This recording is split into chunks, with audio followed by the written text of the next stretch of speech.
నమస్తే టీజీ5 న్యూస్ కు స్వాగతం.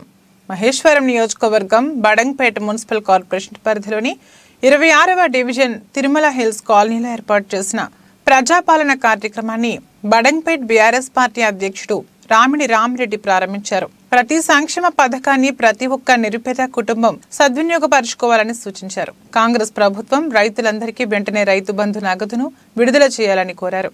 ఈ కార్యక్రమంలో కార్పొరేటర్ కవితా రామిరెడ్డి, డివిజన్ ప్రెసిడెంట్ పుల్లారెడ్డి, వెంకట్ గౌడ్, పలు కాలనీల అధ్యక్షులు, డివిజన్ ప్రజలు పెద్ద ఎత్తున పాల్గొన్నారు.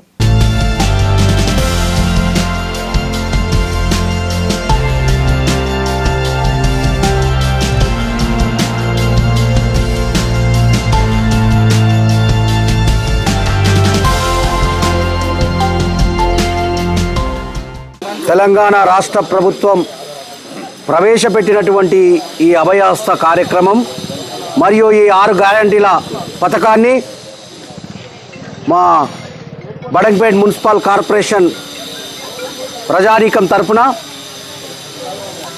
బీఆర్ఎస్ బడంగ్పేట్ పార్టీ అధ్యక్షునిగా,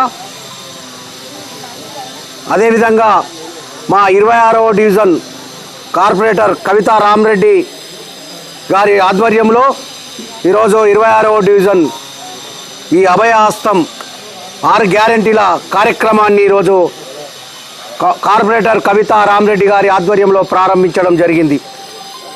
ఈరోజు మా డివిజన్ తరఫున కానివ్వండి, ఈరోజు బడంగ్పేట్ బీఆర్ఎస్ పార్టీ తరఫున కానివ్వండి, ఈరోజు మేము ఈ కార్యక్రమాన్ని స్వాగతిస్తూ ఉన్నాం.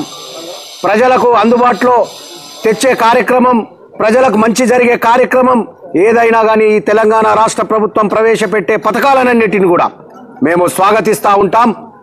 పార్టీలు ఏదైనా రాజకీయాలకు అతీతంగా ఈరోజు ప్రజలకు మంచి జరుగుతుందంటే ఖచ్చితంగా ఏ పథకాన్నైనా ఈరోజు స్వాగతిస్తూ ఉంటాం. ఈ పథకాన్ని ప్రజల్లో తీసుకొచ్చి ప్రతి ఒక్కరు కూడా సద్వినియోగపరచుకోవాలి. ప్రభుత్వం కూడా ఇచ్చినటువంటి 6 గ్యారెంటీలను అమలు చేయాలి. ప్రతి ఒక్కరికి కూడా అందే విధంగా పనిచేయాలని చెప్పి సందర్భంగా తెలియజేస్తూ ఉన్నాం. ఈరోజు కాంగ్రెస్ పార్టీ ఆ రోజు ఎన్నికల్లో ఇచ్చినటువంటి హామీలన్నీ కూడా ఖచ్చితంగా నెరవేర్చవలసిన అవసరం ఉంది. ఇలా ప్రజలందరికీ కూడా స్కీములు ప్రవేశపెట్టినటువంటి 6 గ్యారెంటీలన్నింటి కూడా ప్రతి ఇల్లును తట్టే విధంగా, ప్రతి గడప తట్టే విధంగా, ప్రతి పథకాన్ని ఇచ్చిన మాటను తప్పకుండా ప్రజలకు మంచి చేసే కార్యక్రమాన్ని ముందుకు తీసుకుపోవాల్సిన అవసరం ఉంది. ఈ కార్యక్రమాన్ని మేము బీఆర్ఎస్ పార్టీ తరఫున కానీ 26వ డివిజన్ కవితా రామిరెడ్డి తరఫున కూడా మేము స్వాగతం చెప్తా ఉన్నాం. ప్రజలకు మంచి చేయాలి, ప్రజలు అందరూ కూడా బాగుపడాలి. ఈ స్కీమ్ తరఫున ప్రజలకు పథకాలని అందే విధంగా ఈ ప్రభుత్వం పనిచేయాలని చెప్పి తెలియజేస్తా ఉన్నాను. ఈ వీడియో మీకు నచ్చితే లైక్ చేయండి, షేర్ చేయండి, మా ఛానల్ని సబ్స్క్రైబ్ చేయండి.